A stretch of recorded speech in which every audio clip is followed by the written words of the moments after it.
Jane recommencerait. Il est 7 heures, on va appeler la réunion à l'ordre. Avant d'adopter l'ordre du jour, je crois qu'il y a une petite erreur à 11.3.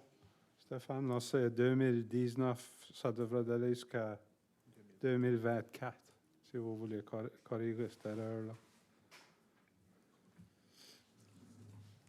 Avec ça, sur une motion à l'ordre, c'est quelqu'un proposé par le conseiller commun, appuyé par le conseiller Hill.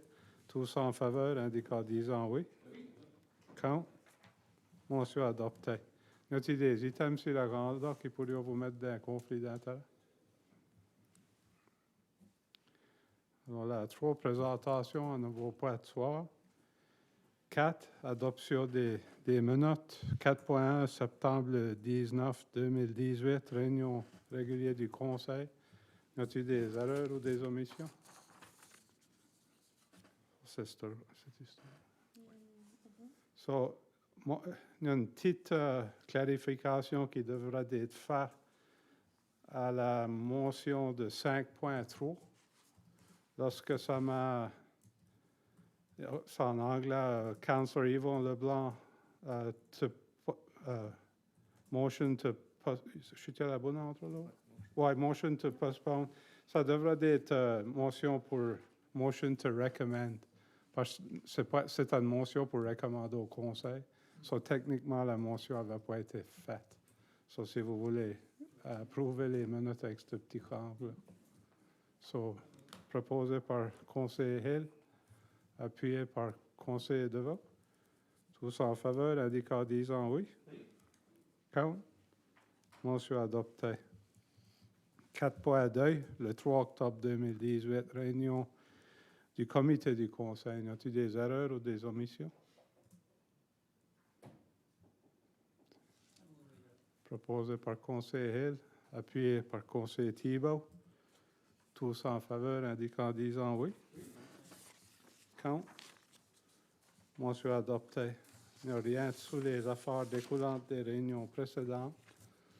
Alors là, 6, rapport des activités du préfet. Le 25 septembre, j'ai assisté à la réunion du bureau de direction de Harborside Lodge à Yarmouth. Le 26 et le 27 de septembre, j'ai assisté à la réunion du conseil d'administration du CDNA qui a pris place à Halifax. Le 4 octobre, j'ai assisté à la réunion du Digby Community NSHA Stakeholders Group à Digby. Puis ça, c'est un comité, il y a moi-même, il y a le préfet de Digby, Jimmy McAlpine, le maire de Digby, Ben Cleveland, la Health Authority, puis des membres, différents membres des groupes communautaires. Comme vous savez, il y a une manière d'une crise, quand ça va aux médecins, là, puis essayons de trouver des solutions. Parce que les 2 médecins qui avaient venu, ça fait pas trop longtemps, sont des repartis. Le groupe essaie de se rencontrer pour trouver des solutions. Le 11 octobre, j'ai assisté à une session organisée par la NSFM et Develop Nova Scotia pour discuter de la provinciale sur l'Internet rural. Moi et Stéphane avons monté à Truro pour ça. C'était une bonne session. Le 15 octobre, qui était hier, j'ai assisté à la Western Rand Summit sur l'immigration. C'était pour garder, il y avait beaucoup de monde de l'industrie, beaucoup de monde de Clare qui cherchent des employés. Puis c'était toutes les différentes organisations qui travaillent dans l'immigration, puis commencer de le naviguer. C'était une bonne session. Puis là, plus tard cet après-midi, là, c'était une session de consultation pour le prochain plan stratégique. Puis quoi que ça va continuer, mais ils sont rendus à faire leur plan nouveau. À la place de commencer de nouveau, ils prennent le plan puis gardons ce qu'il a accompli et qui devra rester, puis là, il a continué avec ça. C'était pas trop un long rapport. Je ne sais pas si vous avez des questions. Mais...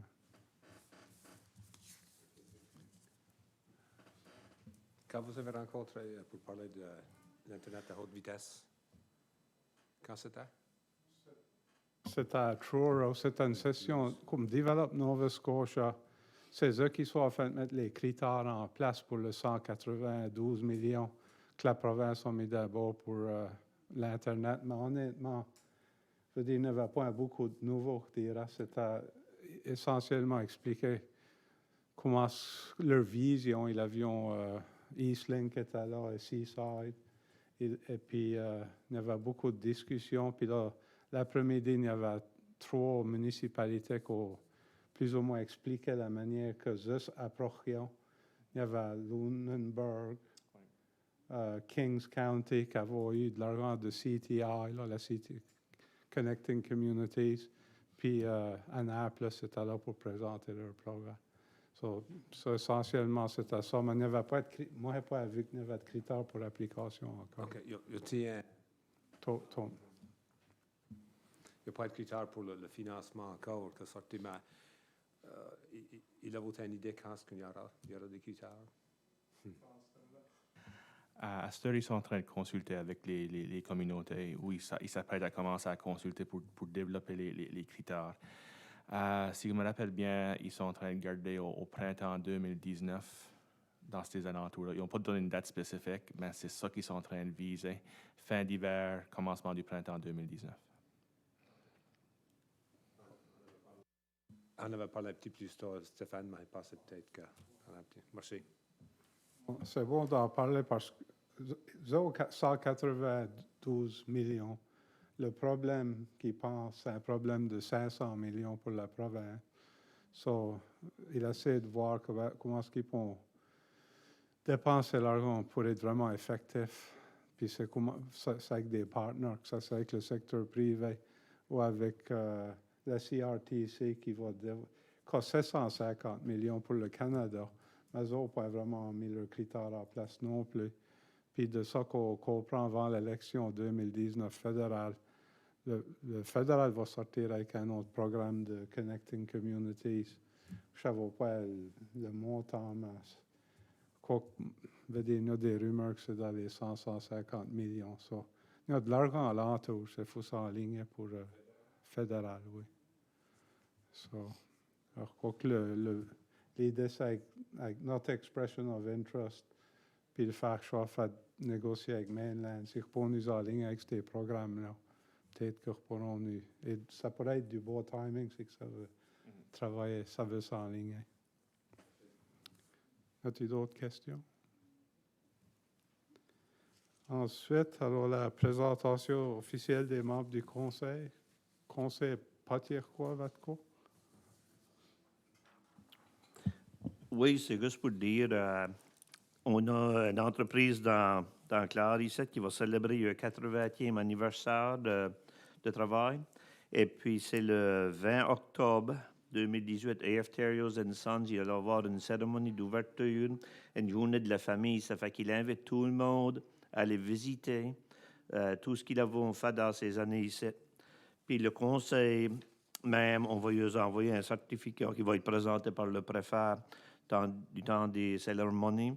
Et puis, on va vous lire le certificat en français. On en a 2, là, mais c'est... Les membres du conseil de la municipalité du district de Clare désirent féliciter AF Terrios and Sons Limited en reconnaissance de votre 80e anniversaire en tant que chef de file industriel, célébré le 20 octobre 2018. Nous vous remercions pour votre contribution et votre engagement envers les résidents de Clare pendant vos années de service. Merci. Conseil de vote. Merci. Juste une couple de choses que j'ai assisté dans les semaines qui ont justement passé.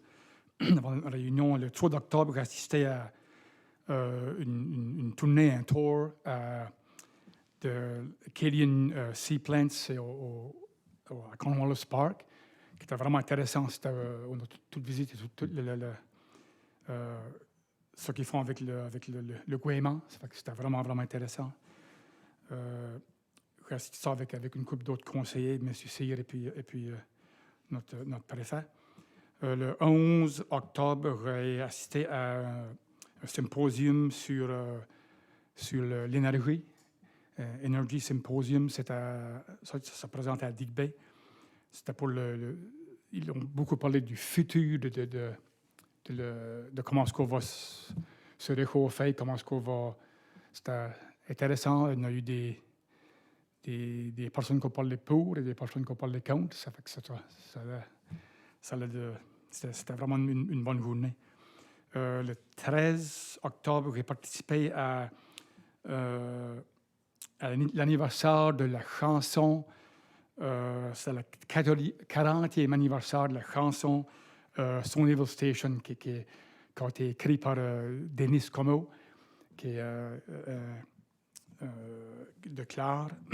La chanson est jouée par aussi quelqu'un de Clare, mais c'est Denis Como qui a écrit la chanson. Il y a une enseigne au track à Stone Evil Station. On a justement dévoilé l'enseigne nouveau. On a tout chanté la chanson, la foule. C'était vraiment bien. Ça c'était pour le 40e anniversaire de la chanson. Merci. Conseiller Doucet. Je veux simplement dire que le 5 octobre a été présenté un certificat de 100e fête à Rosalind Saunier. Elle a vraiment apprécié ça au nom du conseil. Ça fait que je me suis rendu là. Et comme conseiller de vous dire, il était faire un petit discours à la 40e anniversaire de la chanson de Vestécon. Il y avait une soixantaine de personnes là, puis le monde a vraiment aimé ça. Merci. Très bien. J'ai vu ton portrait sur Facebook pour le certificat, alors quoi qu'il ait apprécié ça. Y en a-t-il d'autres, des présentations officielles? Moi, comme nous avons une pratique tous les ans, c'est que les étudiants qui rentrent en médecine à Sherbrooke ont plus ou moins, je dirais, un attachement à la communauté, envoient une lettre de félicitations. Ça, je demanderais si que le conseil fera d'accord d'envoyer 3 lettres de félicitations, une à Jessica Deveau, qui vient de Chéticamp, puis là, Justice Delaney Smith, qui est un étudiant à Saint-Anne ici, qui s'est fait accepter en médecine cette année, puis Cassandra Wareham, qui est à Saint-Anne, qui s'est fait accepter en médecine. So, Mario à Sherbrooke, c'est nice de les envoyer une lettre. Puis là, quand tu vas, tu les visites, ils s'en souviennent que la municipalité a envoyé une lettre. Conseil d'où ça, va-t-il? Il y en a un autre qui était à Saint-Anne qui a été accepté en médecine. Oublié son nom. Son frère et sa soeur sont ici cette année, mais il vient à Nouveau-Brunswick. Il faudra retrouver son nom là. Je sais qu'il est rendu là. So, si vous êtes tous d'accord d'envoyer une lettre de félicitations aux 3. Merci. Ensuite, alors la 8 correspondance, 8.1, lettre Fondation du Centre de santé de Clare, Lionel d'Entremont. Merci beaucoup. Dear Stéphane, the 24th annual Belleville Motors Golf Tournament played at the Clare Golfing Country Club on August 3rd was again an outstanding success. The sportsmanship and generosity of all the teams was again quite apparent. This year, the Clare Health Centre Foundation, with the support and collaboration of Belleville Motors Limited, proudly hosted the successful, sunny, fun-filled day of golf. As in past years, the proceeds of the tournament will go towards the purchase of new medical equipment and for the upkeep of existing equipment at the Clare Health Centre, as well as support L'Atelier de Clare, our local nonprofit adult service/workshop center. The generosity of the business community and the citizens of the area was overwhelming for this fundraiser. We had an amazing turnout and raised $26,441.15 in total. Proceeds from the tournament itself, $25,843.15, will go to the Clare Health Centre Foundation, and funds raised at the Putting Green event, $598, went to support L'Atelier de Clare. Your attendance and support have played an important role in our event's success. In closing, the Clare Health Centre Foundation would like to personally thank you for contributing to and participating in our annual fundraising event. We hope to see you at the event next year on August 2nd, 2019. Best regards, Lionel d'Entremont, Event Leader, Clare Health Centre Foundation. As-tu des questions, commentaires? Certainement un bel événement. Ensuite, allons la 8.2, lettre l'Office des Affaires acadiennes et de la francophonie, Tracy Towey, sous-ministre. Mr. LeBlanc, on behalf of Deputy Dean and our team, I would like to sincerely thank you and Mr. Sear for meeting with us on September 12th to discuss the provision of French language services within the municipality of Clare. We very much appreciated the discussion, and we agreed that both the Department of Municipal Affairs and the Office of Acadian Affairs and Francophonie would work together to explore potential avenues to assist the municipality in augmenting its capacity in the delivery of French language services. I would invite you to submit to the Office of Acadian Affairs and Francophonie a list of initiatives that would assist you in meeting your goals for the delivery of French language services, along with approximate costs. Please send this information directly to Mark Bannerman at the Office of Acadian Affairs and Francophonie. It was a pleasure to meet with you both, and I look forward to collaborating with you in the near future. Sincerely, Tracy Tewheel, Deputy Minister, Office of Acadian Affairs and Francophonie. Ça, c'était plus ou moins un suivi de la réunion quand on demandé au département pour plus ou moins discuter les deux recommandations qui sortaient du rapport à Kenneth Law à propos des langues officielles. So, je ne suis pas sûr que toi, tu vas te pencher voir exactement que ça nous coûtera pour être plus efficace. Ou... Ce que j'aimerais faire, c'est, comme tu as su, élaborer comme essentiellement, préparer une lettre en réponse au député Tewheel. Mais avant de l'envoyer, la passe au conseil pour votre considération, surtout en ce qui a trait à nos besoins en termes de services, puis les dollars associés à ces besoins-là, pour avoir votre appui avant d'envoyer la lettre. Alors, j'espère pouvoir faire ça dans les semaines qui viennent. Vous êtes conseiller comment? Ça fait que les initiatives, c'était justement pour les services, nos opérations ici au bureau. C'était... Moi, je le verrais plus comme au niveau c'est certainement au niveau opérationnel, mais les opérations de la municipalité Claire pour offrir un service dans les deux langues officielles. Comme vous le savez, la municipalité Claire est la seule municipalité en Nouvelle-Écosse qui offre ses services en français et en anglais. Mais c'est quelque chose qu'on fait et qu'on est fier de, mais la réalité, c'est qu'il y a un coût très réel associé à ça. Alors, moi, ce ne sera pas seulement au niveau opérationnel ici au bureau à Petit-Ruisseau, mais il y a également le rendez-vous de la baie qui rentre en considération. Il y a le centre médical, il y a tous nos édifices et tous les services qui sont offerts par la municipalité. Alors, il y a certains de ces services-là qui sont faciles à quantifier. Ils sont dans notre budget. Il y a d'autres, c'est pas des choses tangibles qu'on peut se mettre la main dessus, mais il y a un coût quand même associé à ces intangibles-là. Alors, ça, c'est un peu plus difficile à quantifier, puis c'est ça, il faudra qu'on réfléchisse un petit peu si qu'on va essayer de mettre un chiffre pour reconnaître ces défis-là. Il n'y a pas vraiment de formule, au moins pas une que je connais pour arriver à un chiffre spécifique. Alors, il faudra juste se pencher qu'est-ce qu'on juge comme étant raisonnable, puis l'envoyer à la province pour leur considération. J'ai l'impression que ça va être une discussion, un peu de back and forth avec eux autres avant qu'on arrive à un montant et une décision finale. À la règle, si vous en souvenez, une des recommandations était plus ou moins qui changeait l'MGA, que la municipalité de Clare fut la seule municipalité qui offre ces services. Mais ça c'est de quoi qui est difficile à faire, et honnêtement, je veux dire, on veut-il le faire? Ça, c'est une grosse question, et je ne suis pas sûr que je voulais le faire non plus. Mais en même temps, moi, j'ai l'impression qu'ils sont ouverts à travailler avec nous autres pour regarder comment est-ce que peut encore être une municipalité connue comme une municipalité bilingue sans aller au niveau de passer à travers de la House et changer l'MGA. So, je sais pas.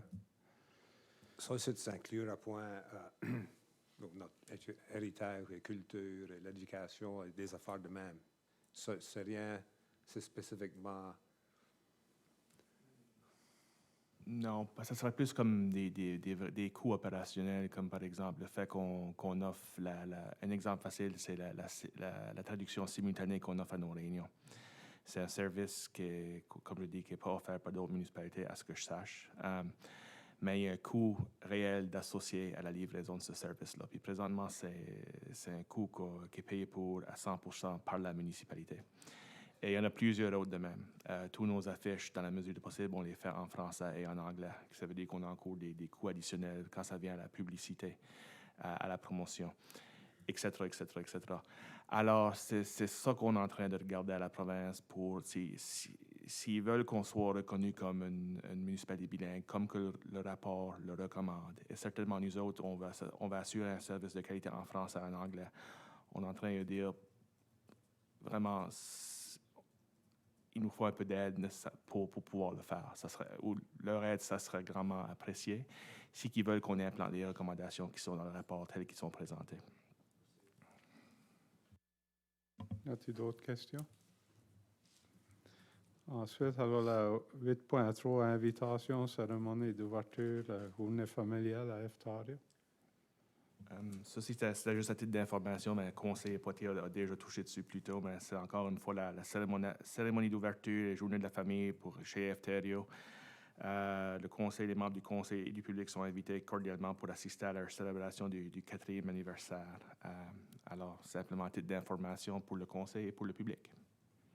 Et ça va avoir lieu samedi le 20 octobre à partir de 11h du matin. Ensuite, alors le rapport du directeur général. Merci beaucoup. Pour ce qui est des activités du 250e de Clare, juste faire la survol de quelques projets rapidement. Le déménagement de l'estrade au rendez-vous de la baie a commencé, mais malheureusement à cause du mauvais temps, on n'a pas pu compléter les travaux selon l'échéancier prévu. Les travaux se poursuivent et on pense pouvoir avoir le tout complété d'ici la fin novembre. On avait un concert en plein air de cédulé pour le 12 octobre sur la Nouvelle Estrade, mais malheureusement, encore une fois, on n'a pas pu l'avoir en plein air. Le concert a quand même eu lieu au château. Et on me dit qu'il y avait une bonne foule, environ 150 personnes qui étaient là pour participer au spectacle. Le lendemain, comme conseiller Doucet et conseiller Deveau mentionné, il y avait la célébration de la 4e anniversaire de la chanson Sonyville Station et Collier. Ça aussi, c'était un grand succès comme partie d'un événement du 250e de Clare. On avait environ une soixantaine de personnes là et on a reçu des bons commentaires sur les médias sociaux, sur notre page Facebook surtout. Et l'événement a été partagé sur Facebook à plusieurs reprises et dans d'autres médias sociaux aussi, sur Twitter aussi, je l'ai vu. Alors, c'était un bel événement.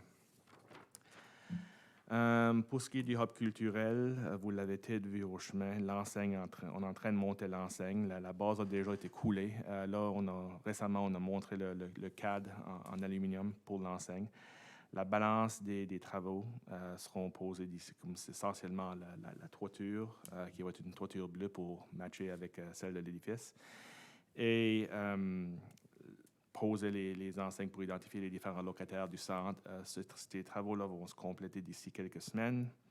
Tous les travaux par rapport à l'édifice comme tel sont maintenant complétés.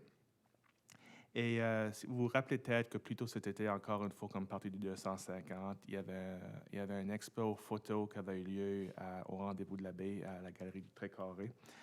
Cette exposition-là va être déménagée et affichée de manière permanente au hub culturel. Alors, en rentrant au hub culturel, à gauche, ça sera affiché sur le mur. Alors, ça sera un bel ajout à notre centre.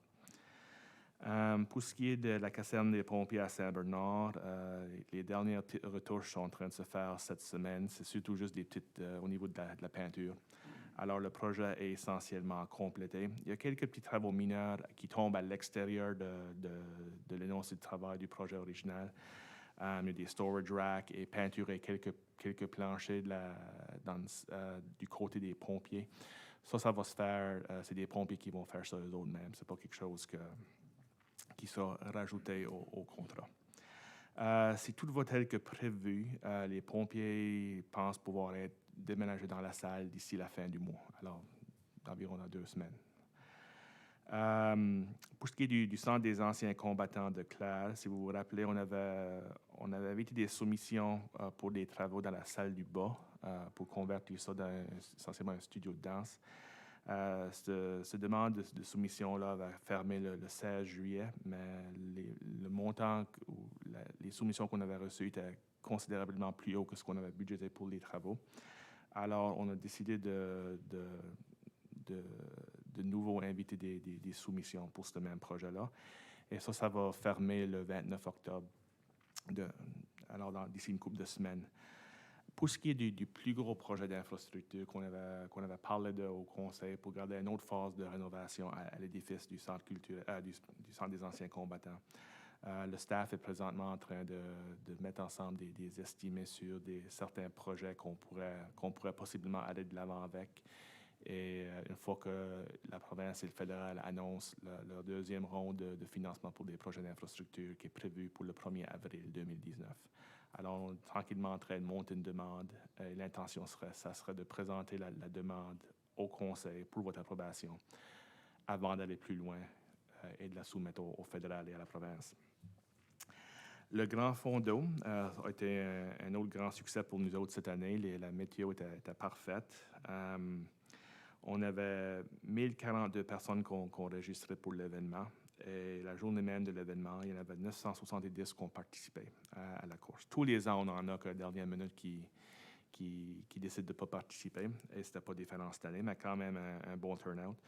De ces 970 participants-là, il y en avait 51% que c'était la première fois qu'ils participaient dans l'événement. Alors, c'est du nouveau monde qui est venu à la municipalité, dans la municipalité pour l'événement. On a fait un sondage par après de ces participants-là. Et de les 970 participants, on a déjà eu 449 participants qui ont rempli le sondage. Alors, c'est une response rate de 45% qui est exceptionnelle. Et vraiment, les positifs qu'on a reçus dans ces sondages-là, c'était extrêmement positif, le feedback qu'on a reçu. Le mini-fonds d'eau, on avait également... on s'était fixé un but de 100 participants. C'était la première fois qu'on offrait le mini-fonds d'eau pour les jeunes le samedi matin. Et on a fait pas pire, on a eu 95 participants. Et si vous vous rappelez, ce matin-là, c'était pas la plus belle des matinées. Alors, les organisateurs sont très contents avec le 95. Pour revenir aux 970 participants, de ces 970-là, il y en avait 214 qui venaient hors de la province de la Nouvelle-Écosse. Alors ça aussi, ça représente une augmentation de une légère augmentation comparée à l'année dernière. Et sans oublier les bénévoles, cette année, on avait au-delà de 200 bénévoles pour l'événement, ça aussi, ça représente une augmentation comparée à l'année dernière. Pour ce qui est de la couverture médiatique, elle était bonne cette année. Radio-Canada et CBC, la radio originale était très bien. Il y a le Courrier, la Vanguard. Pour ce qui est de la télévision, ça c'est toujours un défi. Les organisateurs vont l'avouer, on n'a pas eu le succès avec la télévision qu'on aurait souhaité. Mais c'est quelque chose qui est quand même un but pour l'année prochaine. Et on va continuer à essayer d'augmenter notre media coverage sur les ondes de télévision. Pour ce qui est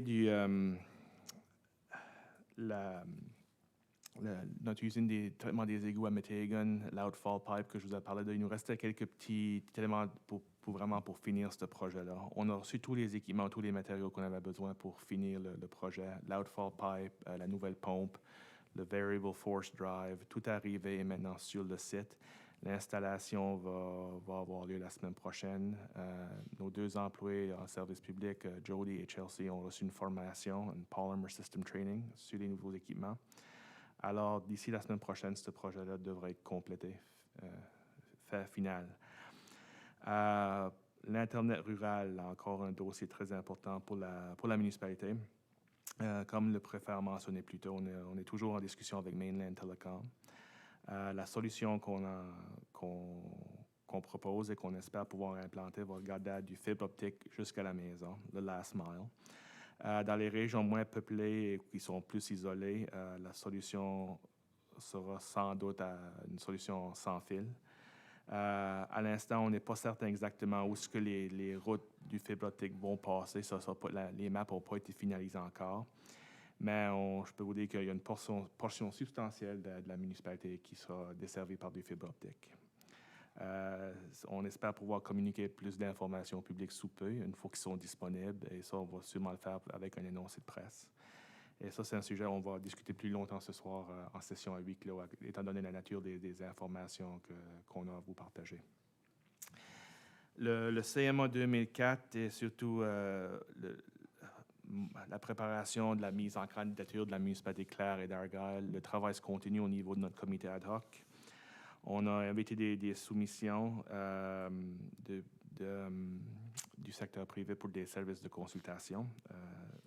Ce RFP-là a fermé le 10 octobre et le contrat a été accordé à Martin Théberge, consultant.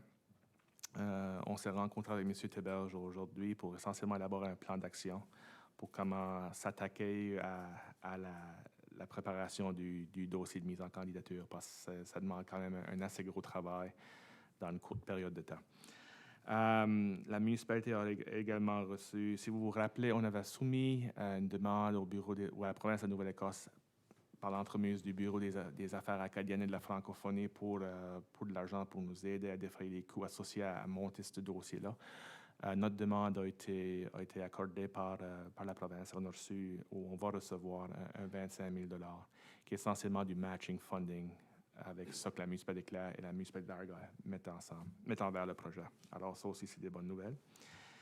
Puis encore, comme partie de ce projet-là, j'ai participé à la session ou à l'AGA du CMA 2019 et de la Société nationale de l'Acadie qui ont eu à Moncton la fin de semaine du 28 au 30 septembre.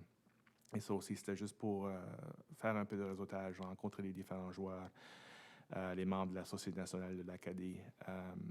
Également voir un peu comment est-ce qu'ils sont en train de le faire ou en préparation pour l'année prochaine au Nouveau-Brunswick à l'île du Prince-Édouard comme partie du CMA 2019. Alors, c'était une bonne fin de semaine, beaucoup d'informations, mais de la bonne information, je pense, qui va nous être utile dans la préparation de notre document. L'éco-parc, on va également en parler ce soir à huis clos. Pour ce qui est du centre de santé Clare, vous le savez, dans les dernières semaines, on a fait le transfert de notre système de Nightingale à un nouveau système de MedAccess. Ce transfert-là est maintenant complet. Les docteurs et les employés municipaux ont reçu une formation sur le nouveau système. Pas de surprise, ce n'était pas un processus qui était facile. Il y a encore des petits défis là. Mais le gros FMA reste quand même un travail. Ça va prendre un peu de temps avant qu'ils se familiarisent avec. On a également, en discussion avec la Nova Scotia Health Authority, je peux vous confirmer l'embauche de nouveaux Family Practice Nurse pour le centre médical qui va venir ajouter aux services qui sont déjà offerts au centre. La personne en question sera en place à partir de janvier 2019, alors d'ici quelques mois. Mais la position comme telle a été créée et approuvée par la Health Authority. Pour ce qui est des finances de la municipalité, on est encore en bonne position financière. En date du 30 septembre 2018, la municipalité avait recordé 8 396 321 $ en revenus versus 4 240 525 $ en dépenses, pour un revenu net de 4 155 796. Encore en date du 30 septembre, la municipalité avait une balance de 3 432 405 $ dans son fonds opérationnel, 193 702 $ dans son fonds en capital, et un total en réserve de 3 791 487. Ce dernier chiffre-là peut se diviser de la manière suivante. Notre réserve opérationnelle, 444 143. Notre réserve en capital, 2 366 361. Notre landfill closure reserve, 321 422. Et finalement, notre gas tax reserve, 659 561. Et pour ce qui est du gas tax, on n'a pas reçu le plein montant qui nous a été alloué pour 2018-2019. Il y a encore un versement qu'on va avoir plus tôt, normalement dans le dernier quart de l'année. Juste quelques réunions que j'ai assistées. Le 28 septembre, je me suis rencontré avec l'honorable Scott Bryson, qui est le président du Conseil du Trésor, ainsi que l'honorable François-Philippe Champagne, qui est le ministère de l'Infrastructure et des Communautés. C'est une réunion qui a eu lieu à Windsor et il y avait d'autres de mes collègues municipaux autour de la table. C'était essentiellement pour discuter des programmes d'infrastructure, mais également c'est quoi nos besoins d'infrastructure et c'est quoi nos priorités. C'était une bonne discussion. Le message de ma part aux deux ministres, c'était pour la municipalité claire que l'Internet, c'était la priorité du conseil. C'était notre numéro 1, la plus importante. Et je n'étais pas le seul autour de la table qui avait signalé que l'Internet, pour eux autres, c'était prioritaire. J'ai déjà parlé de l'AGA de la Société nationale de l'Acadie. J'ai également participé comme conseiller de Vaudie avec une tournée de Acadia Seaplanes. C'est leur usine à Cornwall. C'est très impressionnant ce qu'ils sont en train de faire, là, surtout au niveau de la recherche et le développement.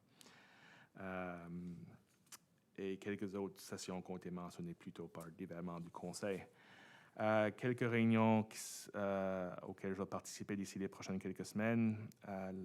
Je vais participer à l'AGA de la FAN qui aura lieu en fin de semaine, du 19 au 21 octobre à Halifax. Le comité de recrutement de médecins va se rencontrer la semaine prochaine. Nova Scotia Federation of Municipalities va avoir une session sur Trade and International Relations et les impacts sociaux des municipalités en Nouvelle-Écosse. Alors, ça va être la semaine prochaine. J'espère pouvoir y participer. La conférence d'automne de NSFM va avoir lieu le 6 novembre. Et ça, je vais y participer avec le préfet et conseiller de Vaud. Et finalement, comme partie de cette session-là, ou de cette conférence-là, le Conseil de développement économique va avoir une réception pour les conseillers et les directeurs francophones, acadiens francophones.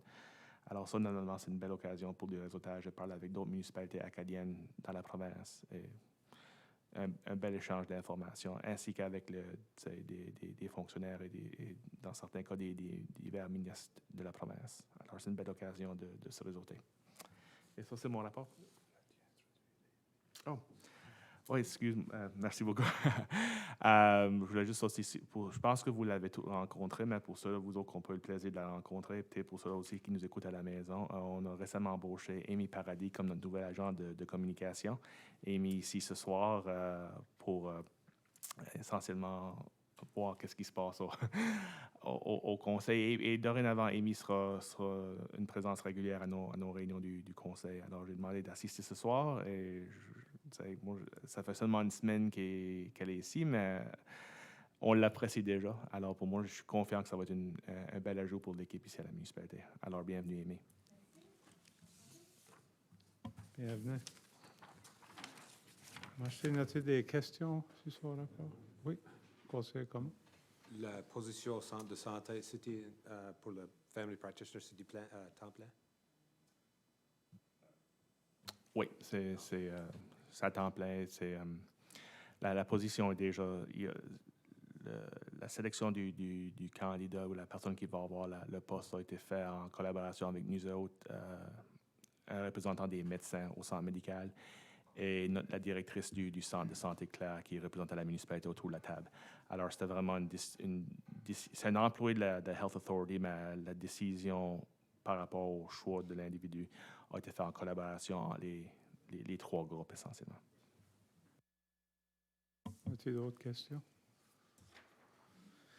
Non, alors le rapport de comité, 10.1, rapport des permis de construction, conseiller. Building permits in September of 2017, there was 33 permits issued for $1.2 million worth of construction. And in September of the past year, 2018, there was 21 permits for a little over $2 million worth of construction. And the year to date, as of last year, 2017, there was $9.7 million. And this year, there is $7.9 million. So we're starting to catch up a little bit. We were a little behind, so we're starting to catch up, which is good. As-tu des questions? Sinon, Marcin, conseiller Hill. Alors, la 10.2, Western Counties Regional Library, conseiller Devon. Merci, Monsieur le Préfet. On a eu une réunion pour les bibliothèques. On on a justement organisé un comité pour se joindre avec le gouvernement provincial surtout, pour commencer à parler de l'importance des bibliothèques, que c'est point juste pour aller lire des livres à la bibliothèque comme dans le temps passé. On allait là, puis on sortait des livres, et puis on le ramenait quand on en avait fini. Ça fait un bout de temps, mais là, qu'on a commencé on a on peut servir de Wi-Fi, ils ont tout Wi-Fi, on peut servir il y a plein de choses qui se passent à les bibliothèques. Même des groupes, des réunions qui se passent, là, ça se passe aux bibliothèques. On a commencé à laisser savoir au public de les bibliothèques sont là pour se servir pour plein de choses, puis point juste pour aller sortir ou lire des livres. C'est ça qu'on a parlé le plus. Et puis, pour que le gouvernement provincial voie aussi que la même chose, que c'est point juste aller lire des livres. Comme ça, dans ce cas-là, ça coûte plus parce que le faire acheter de l'équipement. Et puis, c'est ça, ça coûte. On en a moins. On n'a pas plus d'argent du gouvernement, mais les bibliothèques ont plus de dépenses. On essaie de promoter au public de venir à nos bibliothèques, monter le numéro de personnes qui s'en servent pour que vous présentez ça au provincial, puis dire, regarde, on a beaucoup de monde qui s'en sert, ça nous prend un petit plus d'argent pour les fournir. C'est ça qu'on a parlé le plus à notre dernière réunion. J'invite le public à se servir de notre bibliothèque. On en a une à Meteghan, et il y en a plein dans la province. On est en train de parler de changer les systèmes de cartes.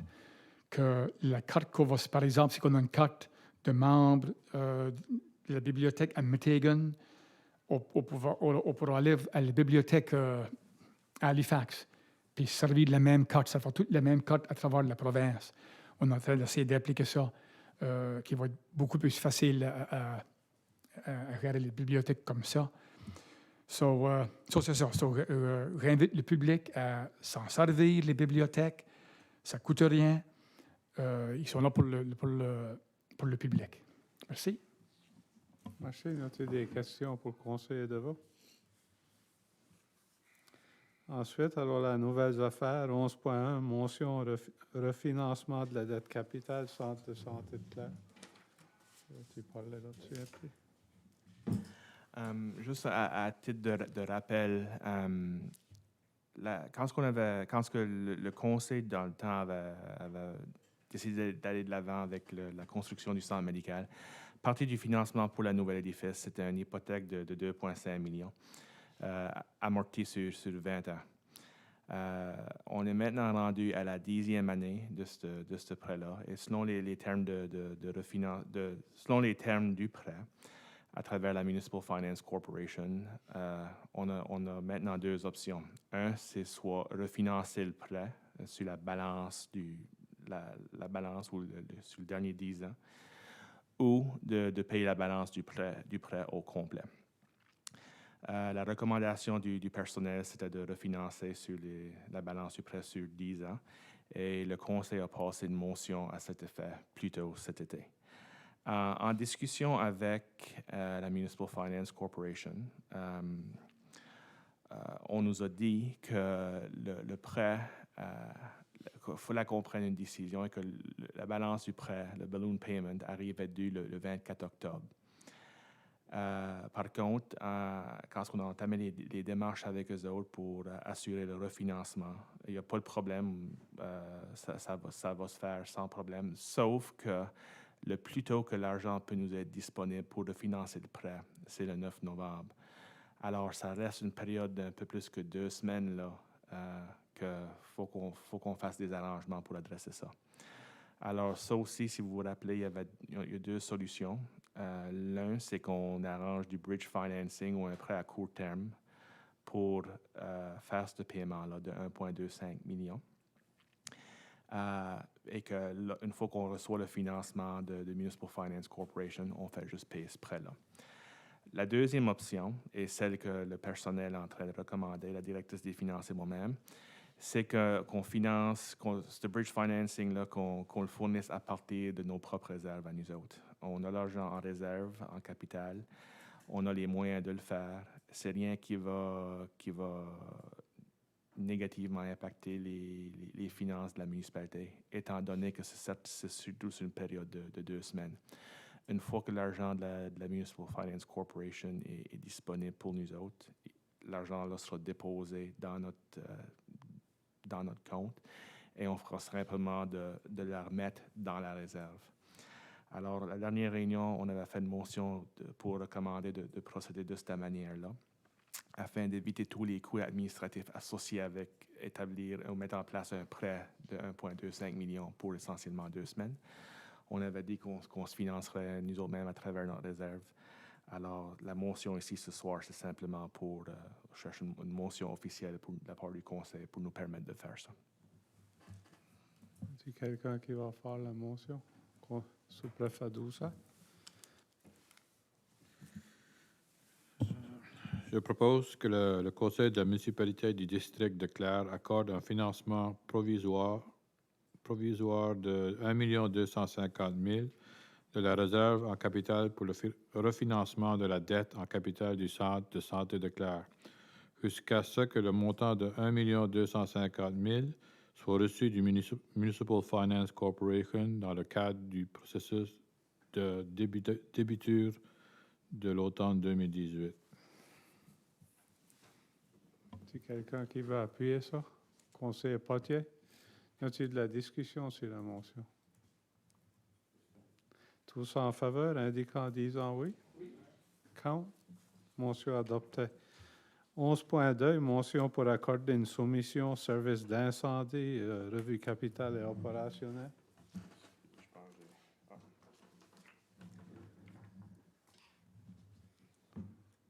Oui. Si comme on avait discuté auparavant, la municipalité avait jugé bon d'aller de l'avant avec une évaluation, une révision de nos services d'incendie au niveau capital et surtout avec un emphase sur les camions, mais deuxièmement au niveau opérationnel. C'est quelque chose qu'on avait inclus dans le budget de cette année. On avait budgété un montant assez modeste pour ce travail-là, de 15 000 $. On avait été de l'avant avec la demande de soumission. Et la demande ou la date limite pour soumettre, c'était aujourd'hui à 3 heures après-midi. En date de 3 heures après-midi, on avait seulement reçu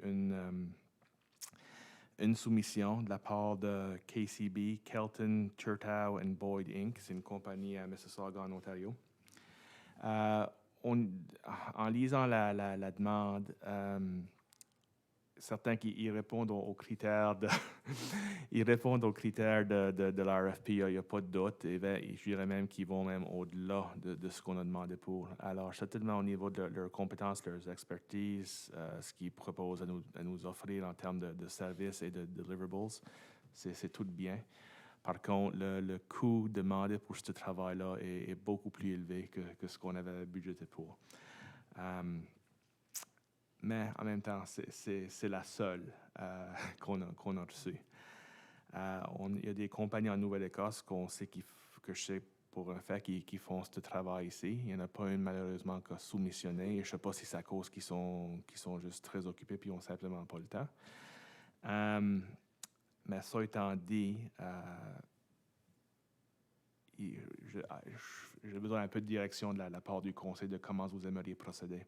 J'ai parlé avec le monsieur, le principal de la compagnie après-midi, juste par rapport. Si vous vous rappelez, la RFP, on l'avait essentiellement divisé en 2 parties. La première, la partie 1, c'était une évaluation des camions qu'on a, c'était Vehicle Assessment. Puis la deuxième partie 2, c'était un Operational Review. Puis j'ai demandé si qu'ils pouvaient me fournir un peu d'informations. Comment ça coûterait pour faire partie 1 et comment ça coûterait pour faire partie 2. Et si la méthodologie qu'il proposait lui permettait de le faire. So, il m'a donné son meilleur estimé, partie 1 versus partie 2, mais selon lui et selon ce qu'il propose, pour faire partie 1, qui est le vehicle assessment, il faut quand même qu'il fasse partie 2, l'operational review, puis l'operational review, l'information qui sort de ça, va l'aider à déterminer qu'est-ce qu'on a besoin comme véhicule, comme camion surtout, c'est quoi le modèle qu'on devrait avoir, combien de camions qu'on devrait avoir, etc., etc. So, il semble hésiter un petit peu quand ça vient à le diviser ou faire une partie sans l'autre. Et je comprends un petit peu où ce qui vient de. Juste à titre d'information pour le conseil, si on était pour en faire l'une, si que ça serait faisable, puis qu'on pourrait avoir l'information qu'on voulait. Selon M. Kelton ici, la première partie de Vehicle Assessment sera environ 18 300 $. L'Operational Review est 16 200 $. Je peux vous lire juste sa réponse. Il nous parle du prix, puis il dit « It's important to note that the operations review will inform conclusions and recommendations associated with the vehicle assessment and future capital requirements. The identification of operational efficiencies based on call volumes and response times will potentially impact the number and types of vehicles required now and in the future. » Alors, s'il y a un ordre à faire les choses, selon lui, je pense que ce serait plus l'operational review en premier et de là le vehicle assessment. Mais comme vous le savez, pour nous autres, je pense que la priorité au niveau du conseil, c'est ce vehicle assessment-là, puis qu'est-ce qu'on veut faire par rapport aux camions ou pour adresser le besoin de camions qu'on a présentement. Alors, c'est un peu ça la situation qu'on est. Lavorare justement, il y a C'est ça, premier ouais. idée, mais cette chance a eu le temps de le lire. Moi, ça me semble, l'étude va quasiment loin, c'est que ça va pour nous causer des problèmes plus que nous aider. Parce que quand ce qui garde, c'est que ça prend l'autre à se rendre fait comparé. Tu sais, je fais plus ou moins garder que d'appartements nécessaires et tout, quasiment c'est une décision, une grosse décision de la part du conseil. Tant vraiment pour nous autres, c'est plus je suis d'accord, c'est plus les camions puis quoi ça prend. Je ne sais pas ce que les autres ont pensé de savoir en gros détail de chaque département, puis comment est-ce qu'un département, tu sais, réagit par un autre, là, c'est ça l'impression, moi, a eu. L'intention, je pense, c'était surtout pour nous donner un peu de direction au niveau des achats. Des achats d'équipements futurs, surtout des camions, mais également il y a quelque chose au niveau des achats qu'on peut faire mieux, qui vont peut-être nous permettre de prendre avantage des économies d'échelle. Ce qui nous est proposé ici, je pense que ça va pas mal loin au-delà de ça. Alors moi, ma recommandation, ça sera peut-être d'avoir une discussion avec j'oublie son nom, mais le propriétaire de la compagnie, voir si qu'on peut, parce que c'est le seul qu'a soumissionné, voir s'il y a quelque chose qui peut se faire plus en ligne avec le budget qu'on avait. Et surtout, comme je dis, carrément au niveau des achats et spécifiquement les camions. S'il y a quelque chose qui peut se faire par rapport à ça, là, je vous en parlerai peut-être à la prochaine réunion du comité en conseil avec une recommandation d'aller de l'avant avec ça. Et sinon, il faudrait peut-être garder à resoumettre ou inviter, retender, puis essayer d'encourager d'autres compagnies à soumissionner. Parce que je ne suis pas prêt à faire la recommandation telle que c'est présenté ici ce soir.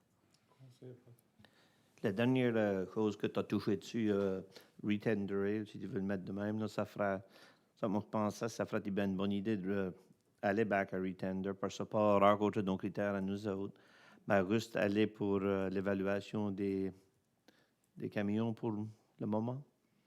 Penses-tu qu'on aurait du monde de la province qui serait intéressé à faire cette évaluation-là? J'y ai pensé parce que c'est peut-être ça qui a compliqué, c'est peut-être ça qui a compliqué le tender pour commencer avec, ou qui a ouvert la porte au moins à ce type de soumission ici, c'est que le vehicle assessment, c'est une affaire, mais là, quand on parle d'operational review, c'est quand même assez large. Et ça peut vouloir plusieurs différentes choses. So, si vous avez eu chance de lire le document de ce KCB ici, c'est toute une étude qu'ils sont en train de nous proposer. Et il n'y aurait pas de doute, qu'il y aurait des bonnes informations qui en sortiraient. Mais pour l'instant, je pense que ça va au-delà de ce qu'on a besoin et de ce qu'on veut vraiment explorer. Moi, je ferais vraiment une évaluation de nos équipements pour guider nos achats futurs, pour nous permettre de planifier comme partie du bureau l'année prochaine et dans les années à venir. C'est pour moi, c'est surtout au niveau opérationnel, c'est surtout ça la priorité.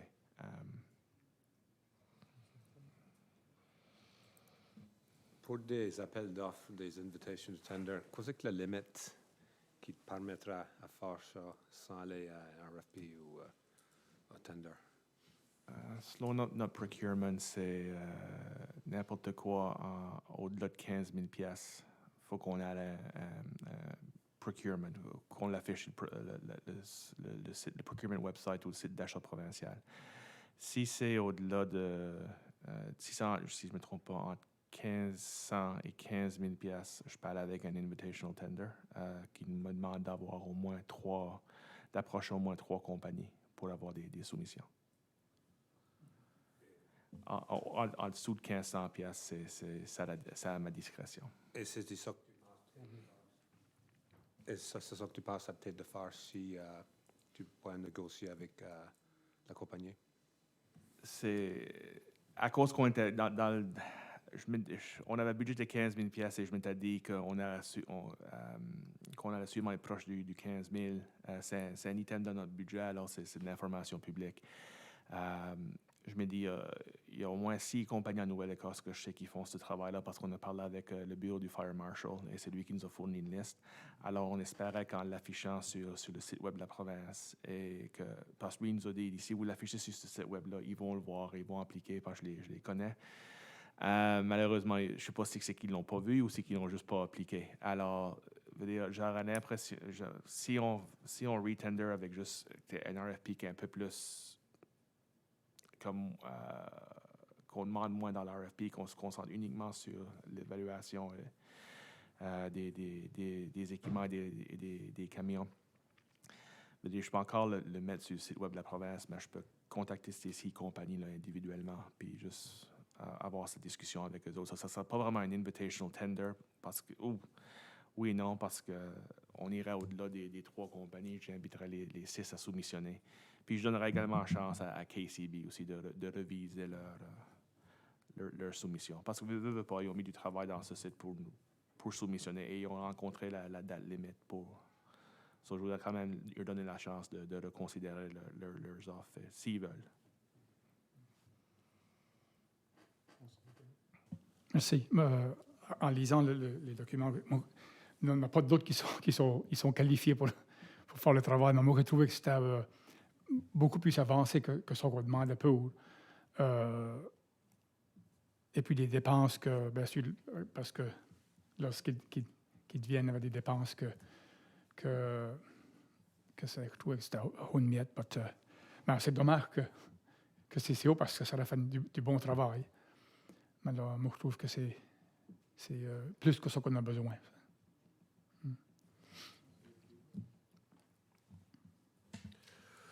Moi, je dit ça, je crois qu'il was met trop loin. Non, je crois qu'il était beaucoup trop loin. Je me rephrase. Je veux dire, je sais que ça a fait la chose, mais c'est pas vraiment ça que quand on va parler de on conseille que je pose à faire. Moi, mon impression initiale, c'est que c'est une étude que tu feras pour un département professionnel lorsque tous tes pompiers sont payés. Mais dans le cas, lorsque tous tes pompiers sont bénévoles, je trouve ça va assez loin que tu pourras mettre les départements de feu dans des situations lorsque, de par le testeur a une bonne relation avec les départements, puis quoi que ça pourrait être une étude qui pourra briser ça. Mais dans la ville, tu sais, dans une ville, je crois que ça fera un bel exercice Et ça qui présentait, ça vaudrait bien la peine. C'est vrai que pour nous autres, ça me chambre, c'est conseiller Potier. Si tu regardes à toutes les références, ils font toutes références aux villes. Il y a la ville de Fredericton, la ville de, je pense, Oshawa. Il y en avait 4 là, qui l'ont fait référence à. Puis c'est tous des professionnels comme Ronnie nous a dit, puis c'est ça que c'est. Ça fait que c'est pas vraiment sur l'étude qu'on cherche nous autres.